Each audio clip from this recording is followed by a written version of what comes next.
अभी हमारे देश के रक्षा बजट में एक बहुत बड़ा हिस्सा वेतन और पेंशन में जाता है। आगे इन अग्निवीरों को पेंशन नहीं देनी पड़ेगी, तो क्या सैन्य बजट को संतुलित करने के लिए ही यह स्कीम लाई गई है?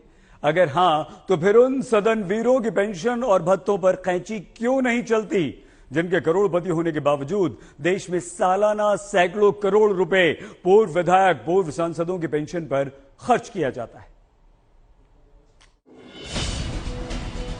आपकी टीवी स्क्रीन पर एक तरफ सेना में भर्ती के लिए जाने वाले युवा हैं, जो राष्ट्र सुरक्षा का एहसास हमेशा देते आए, क्योंकि उन्हें उनके परिवार और भविष्य की सुरक्षा का भरोसा हमेशा रहा। अब नई योजनाओं में युवाओं के मन में भरोसे का संकट।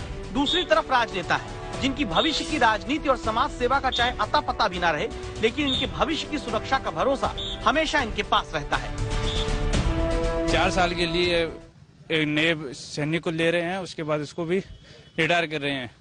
तो एक विधायक है, वो 5 साल के लिए रह रहा है, उसको उसके बाद मिल रहा है पेंशन। अग्निवीर 4 साल देश सेवा करने के बाद पेंशन के हकदार नहीं रहेंगे, लेकिन सदन वीरों की स्थिति देख लीजिए।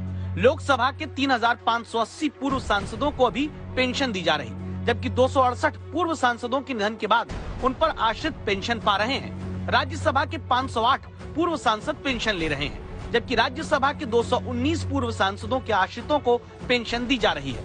2017-18 के आंकड़ों के मुताबिक देश में जहां पूर्व सांसदों की पेंशन पर हर महीने 58 करोड़ रुपए खर्च हो रहे थे, 2018-19 में पूर्व सांसदों की पेंशन पर खर्च बढ़कर 70 करोड़ 50 लाख रुपए प्रति महीने हो गया। साल का हिसाब आप खुद लगा लीजिए, कितना पैसा पूर्व सांसदों की पेंशन पर जा रहा है।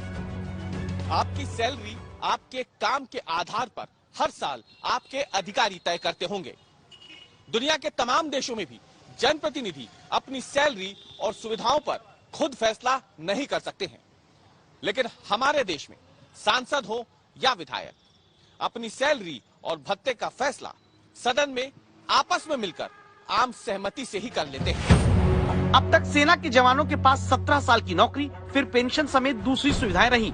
इसी सामाजिक सुरक्षा के दम पर जवान देशवासियों को राष्ट्र सुरक्षा का एहसास देते आ रहे हैं। अगर फंड मुद्दा वहां है, तो फिर नेताओं के लिए क्यों नहीं? जबकि 2020 की एक आरटीआई के मुताबिक रेखा और चिरंजीवी जैसे अभिनेताओं को भी पूर्व सांसद होने के नाते 39,000 रुपए और 27,000 रुपए की हर महीने पेंशन दी जाती है। कई बड़े उद्योगपति भी देश में अभी पूर्व सांसद होने के नाते महीने के 25,000 रुपए की पेंशन अपने खाते में पाते हैं।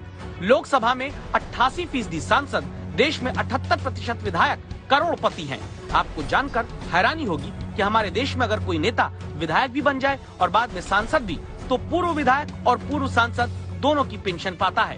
विधायक अगर सांसद बन जाए तो सांसद होने की सैलरी भी उठाता है, पूर्व विधायक होने की पेंशन भी। उत्तर प्रदेश, मध्य प्रदेश, राजस्थान समेत कई राज्य हैं जहां पूर्व विधायक 8 कार्यकाल तक की पेंशन ले रहे हैं। मतलब करोड़पति विधायक और सांसद पूर्व होकर भी संपूर्ण पेंशन का फायदा सुकून से पाते हैं। एक नहीं, कई कार्यकाल की। वजह मध्य प्रदेश के विधानसभा अध्यक्ष से सुनिए। जैसे विधायक कई बार हो गए, तो उसका भी 1,500 के हिसाब से जो प्रति उनका आता है, एक टेन्योर आता है, उस टेन्योर के हिसाब से उतना बढ़ जाता है उनका। तो ये नियम है उसका। पूरे एक सेट का 35,000 है, और फिर जितने सेट होंगे वो उसके हिसाब से वो वृद्धि हो जाती है। अब इसे ऐसे समझिए कि विधायक अगर एक बार मध्य प्रदेश में बन गए, तो फिर चाहे 5 साल का कार्यकाल पूरा हो ना हो, विधायक जी को पूर्व एमएलए होने पर हर महीने 20,000 रुपए की पेंशन मिलती है, 15,000 रुपए का मेडिकल भत्ता। इसके बाद विधायक दोबारा बन गए तो जितने साल विधायक रहे उसके आधार पर सालाना 9,600 रुपए जुड़ते जाएंगे। राजस्थान में 5 साल के कार्यकाल के बाद पूर्व विधायक को 35,000 रुपए हर महीने पेंशन मिलती है। फिर दूसरी बार विधायक बने तो 2 कार्यकाल के बाद 43,000 रुपए की पेंशन।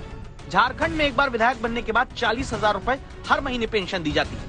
उसके बाद के कार्यकाल जुड़ने के बाद अधिकतम 1 लाख रुपए महीने तक पेंशन झारखंड जैसे राज्य में दी जा सकती है। तो फिर क्यों नहीं इन खर्चों पर भी रोक लगती? जबकि हकीकत ये भी है कि देश में 7 राज्य ऐसे हैं जहां मुख्यमंत्री, मंत्रियों और विधायकों का वेतन ही नहीं, उनके इनकम टैक्स पर भी सरकारी खजाने से ही पैसा जाता है। मध्य प्रदेश के मुख्यमंत्री, मंत्री, विधानसभा अध्यक्ष, उपाध्यक्ष, नेता प्रतिपक्ष का इनकम टैक्स सरकारी खजाने से जाता है। छत्तीसगढ़ में सभी विधायकों का इनकम टैक्स सरकार भरती है। हरियाणा में मुख्यमंत्री, मंत्री, विधानसभा अध्यक्ष, नेता प्रतिपक्ष का इनकम टैक्स सरकार देती है। झारखंड में विधायकों के वेतन पर इनकम टैक्स सालाना 5 करोड़ रुपए सरकारी खजाने से जाता है। पंजाब में 117 विधायकों के इनकम टैक्स पर सालाना 11 करोड़ रुपए का खर्चा सरकार कर रही है। आंध्र प्रदेश, तेलंगाना में सीएम, मंत्री, विधानसभा अध्यक्ष, उपाध्यक्ष का आयकर सरकार भरती है। एक अनुमान है कि सालाना 1000 करोड़ रुपए से कहीं ज्यादा का पैसा पूर्व सांसदों और विधायकों की सिर्फ पेंशन पर खर्च हो रहा है।